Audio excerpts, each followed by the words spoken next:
Bonjour à tous, bienvenue sur Amicom Télé. Nous allons parler ces prochains temps de petites questions juridiques quant à l'engagement d'un employé. Admettons que vous veniez de vous installer à votre propre compte, donc beaucoup de questions. J'ai donc le plaisir à cette occasion de vous recevoir, maître. Vous êtes avocate, Lélia Orchi, bienvenue à vous. Bonjour. Alors la première question qui se pose, c'est voilà, j'ouvre un magasin, un prêt-à-porter, que sais-je, et j'ai tout de suite besoin d'employés.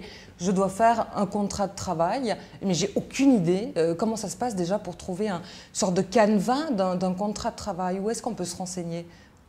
Écoutez, il y a plusieurs possibilités en fonction de la branche dans laquelle vous souhaitez employer des gens. Donc un certain nombre de contrats de travail sont directement téléchargeables sur le net. Quand il s'agit de contrats de travail un tout petit peu plus compliqués, il est nécessaire effectivement de se faire conseiller par un juriste ou éventuellement par un avocat.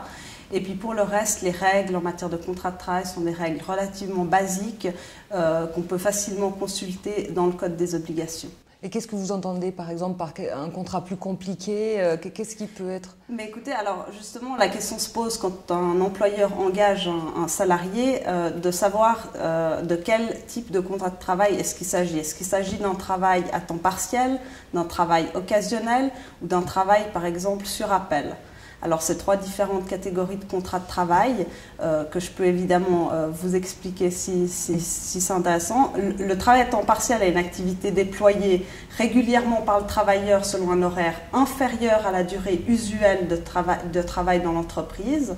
Le travail occasionnel ou auxiliaire, il est aussi appelé auxiliaire, est en principe conclu pour une durée déterminée relativement brève.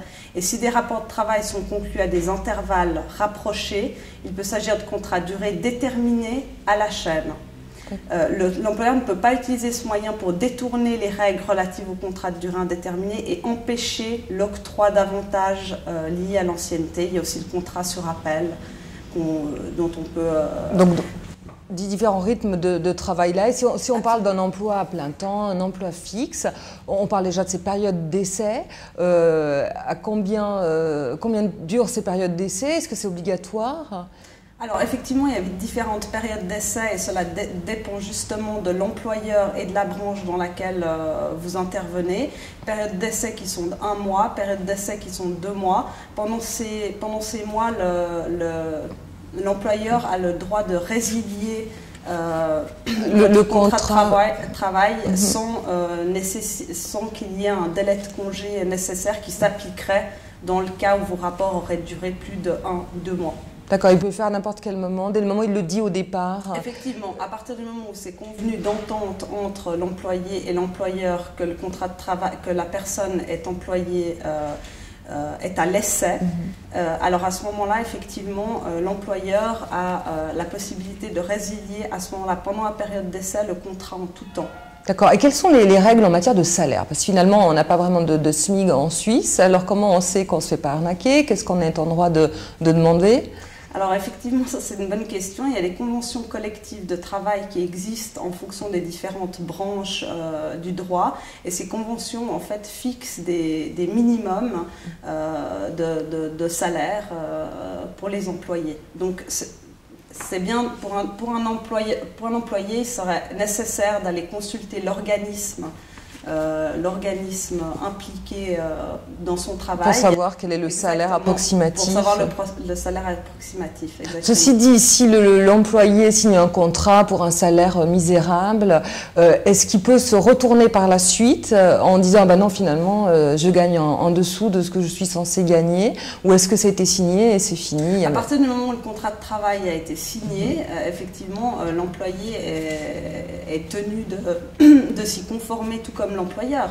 On pourrait envisager effectivement une augmentation de salaire, mais à ce moment-là, à convenir d'entente entre les deux parties. Et quand on parle de 13e salaire, donc certaines entreprises l'ont, d'autres pas, comment on sait? Est-ce qu'on doit d'office proposer un 13e salaire?